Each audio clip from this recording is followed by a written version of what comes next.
A grande revolução da agricultura, o cultivo sem uso de adubos em uma higiênica e prazerosa horta caseira.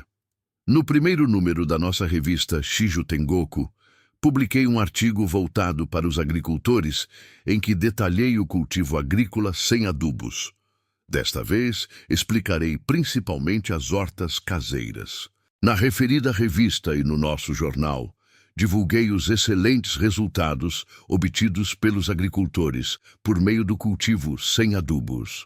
Acredito que os leitores tenham conseguido entender, em linhas gerais, as hortas caseiras são praticadas principalmente por leigos e, por essa razão, posso afirmar categoricamente que as boas novas do cultivo sem adubos traz uma grande alegria, tal qual uma luz que surge na escuridão. Até agora, nas hortas caseiras, utilizava-se principalmente esterco como adubo, mas manuseá-lo é, evidentemente, insuportável tanto pela questão do mau cheiro quanto por outros aspectos. Adotando-se o cultivo sem adubos, tais sofrimentos desaparecem, tornando-se uma prática higiênica e profundamente prazerosa. Além disso, é menos trabalhoso, e os resultados são bem melhores comparados aos da agricultura que usa adubos. Vou enumerar as vantagens desse cultivo. 1. Sendo utilizado apenas composto à base de vegetais, o agricultor tem menos trabalho e estará livre da parte desagradável causada pelo uso de esterco. 2. As hortaliças obtidas são de melhor qualidade e possuem sabor incomparável às cultivadas com adubos. 3. O tamanho e a quantidade das hortaliças aumentam. 4.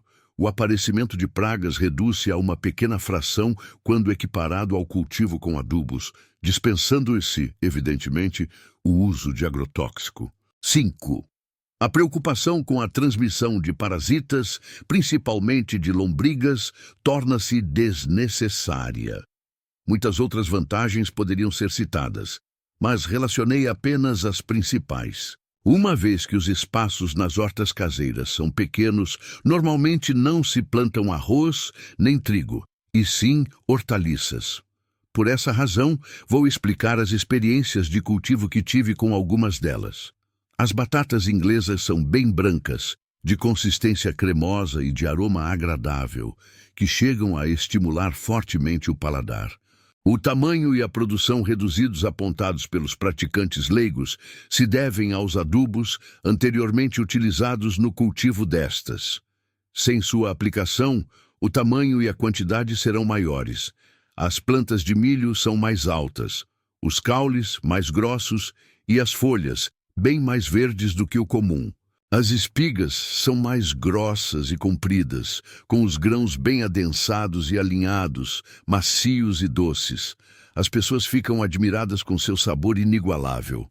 Os nabos são bem brancos, de casca lisa.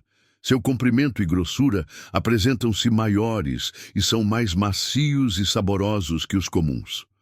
A frequente ocorrência de textura fibrosa e com pequenas cavidades nos nabos são em decorrência do uso de adubos. Todas as hortaliças que são apropriadas para conservas, tais como a selga, mostarda, espinafre, repolho, possuem aroma agradável, são volumosas, macias e muito apetitosas. No final do ano passado, um praticante de horta caseira trouxe-me 3 acelgas que pesavam mais de 5 quilos cada uma. Eu nunca havia visto uma acelga daquele tamanho. Evidentemente, as leguminosas também têm bons resultados na produção pelo nosso método de cultivo. A altura da planta e as folhas são menores, como é o caso do edamame, soja ainda na vagem verde, mas a produção chega a dobrar. A maioria das vagens contém 4 grãos, e as de apenas 1 grão são muito raras. Com o cultivo por meio de adubos, tanto o caule como as folhas das leguminosas em geral crescem muito, e a ocorrência da queda de flores é maior. Consequentemente, a produção de grãos torna-se reduzida. Sem dúvida, a produção sem o uso de adubos aumenta de 50% a 100%. As berinjelas apresentam boa coloração, casca macia e aroma agradável. Não só pela aparência, mas também pelo sabor, quem já as provou não consegue comer as que são produzidas com adubos. Vou abreviar detalhes sobre a cebola, a cebolinha, o tomate, a abóbora, tipos de pepino e outros, cujas qualidades se mostraram excelentes. A abóbora, especialmente, apresenta textura muito cremosa e sabor adocicado indescritível. Entre os tubérculos, a batata doce cresce tanto que chega a nos surpreender. Se deixá-la por muito tempo sem colher, torna-se inimaginavelmente grande. O mesmo se verifica com as frutas, em especial as cítricas. O caqui e o pêssego, entre outras, produzem frutos incomparavelmente mais saborosos do que os de cultivo com adubos. Esse foi um breve relato. A seguir, explicarei o princípio e a utilização do composto. No cultivo sem adubos, é necessário o uso do composto. Existem dois tipos de composto, o de folhas de mato e o de folhas de árvores. O primeiro é apropriado para ser misturado à terra, e o segundo é indicado para fazer o berço de folhas. A respeito disso, desejo expor o efeito da agricultura natural e seu princípio. Nosso método agrícola difere do usual com adubos porque, em primeiro lugar, considera o solo como uma matéria profundamente misteriosa feita pelo Criador para a produção de alimentos de origem vegetal. À vista disso, fazer o solo expressar sua vitalidade ainda mais é que possibilita o cumprimento de seu objetivo original. Desconhecendo este princípio e baseados em uma interpretação errônea, os antigos passaram, não se sabe desde quando, a usar adubos. Como resultado, o solo perde o vigor original e morre. Na tentativa de recuperar a vitalidade do solo, passaram a utilizar adubos de maneira indiscriminada, os quais intoxicaram as plantas. Dizem que o solo japonês empobreceu, mas a causa está evidentemente na aplicação de adubos, especialmente nos anos recentes, como resultado do uso de fertilizantes químicos, o processo de degradação do solo acelerou. Uma boa prova disso consiste em acrescentar solo trazido de outro lugar quando ocorre queda da produção de arroz, e por meio dessa prática, observa-se a ocorrência de uma melhora temporária. Os agricultores interpretam que, devido ao cultivo realizado ao longo dos anos, houve o esgotamento de nutrientes da terra, que foram absorvidos pelas plantas e, com isso, a produção caiu. Portanto, acham que o ideal é trazer solos virgens e ricos em nutrientes de outro lugar. Contudo, isso é um grave erro, pois, na verdade, a cada ano o solo perde sua vitalidade em consequência da utilização de esterco e fertilizantes químicos. Com o acréscimo de terra isenta da toxina dos adubos, em parte, ocorre sua recuperação. Sendo assim, o composto tem por finalidade impedir a compactação do solo e aquecê-lo. Para tornar mais vigorosa a capacidade de crescimento das plantas, o fundamental é promover o desenvolvimento da raiz. O primeiro passo consiste em não deixar o solo compactar. Daí a necessidade de se misturar composto ao solo.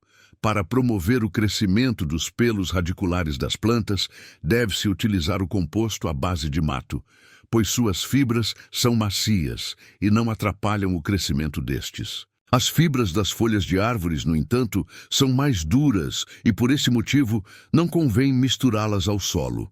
É melhor utilizá-las para formar um berço de composto à base de folhas sob o solo, a fim de aquecê-lo.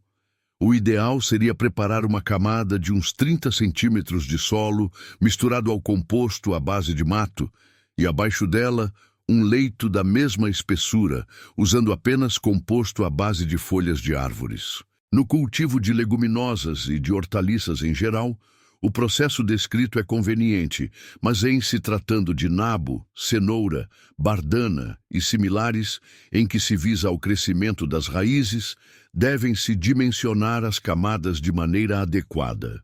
Na medida do possível, Fazer canteiros altos e possibilitar que as raízes recebam bastante sol fará com que o crescimento melhore muito.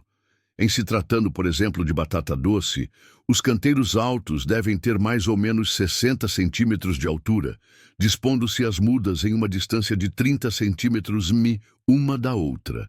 Assim procedendo, será possível colher batatas doces gigantes. Ouve-se dizer frequentemente que o melhor é alinhar os canteiros em sentido norte-sul ou leste-oeste. Mas esse procedimento é para que as plantas recebam incidência solar maior. Por essa razão, basta dispô-los levando em consideração a posição de melhor insolação e a direção do vento. Quando este é muito forte, há possibilidade de os caules se quebrarem ou de a terra se espalhar. Assim sendo, é necessário plantar árvores como quebra-vento, fazer cerca, objetivando minimizar a ação do vento. Como princípio, quanto mais limpo o solo for mantido, maior será a sua vitalidade. Portanto, a utilização de materiais inadequados no solo, como o esterco, traz resultados adversos. Mesmo que seja por desconhecimento desse fato, o trabalho realizado não só será infrutífero, mas também trará resultados negativos. Evidentemente, os americanos jamais comem hortaliças produzidas no Japão, por temerem a presença de parasitas. Em se tratando do cultivo sem adubos, não haverá motivos para preocupação, o que é realmente uma grande revolução da agricultura e uma boa nova para todos nós. Por Meishu Sama, em 30 de março de 1949. Coletânea Alicerce do Paraíso, volume 5.